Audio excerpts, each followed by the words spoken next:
My name is Dave Walker. I'm the Buncombe County Ranger for the North Carolina Forest Service. Due to the increased cost and the price of fuel oil, more homeowners are heating their homes with wood stoves. That creates a problem with what to do with the wood stove ashes. Today we're going to talk about how to dump those ashes properly.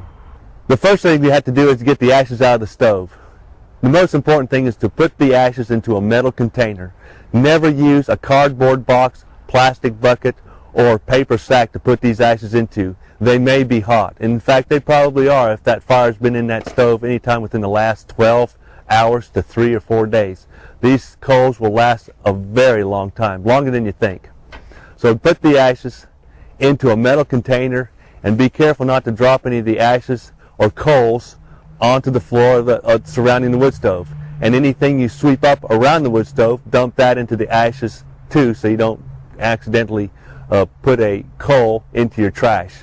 Once you've got the ashes out of the stove and you go outside with the ashes, take care. Never ever dump the ashes into the woods.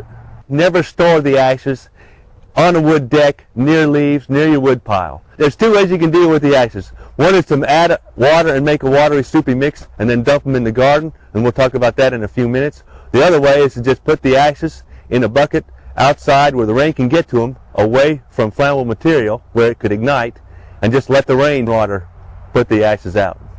Now we'll talk about where a good place is to dump them. Ashes like this, dumped on flammable material, may sit there for a period of 2 or 3 days before it ignites up. I remember I had a fire in one part of the county. The lady dumped ashes on a compost heap in the rain. Later on that afternoon, after a dry cold front came through, the compost heap was ignited and we had a 3-acre fire on our hands. What we've done here is created a line around the ash pile so that the ash pile cannot ignite and go across the garden. But what I'm going to do now is where I'm going to bury the ash pile. By incorporating all this cold soil with the hot ashes, we take the heat away from that, and that'll put it out. Seems like an awful lot of work to get rid of an ash pile, but it's a lot easier to do this than to fight a fire going up the side of the mountain. Well, there's two ways you can take care of the ashes you've collected from your wood stove. One was to get them wet, one was to dump them out dry.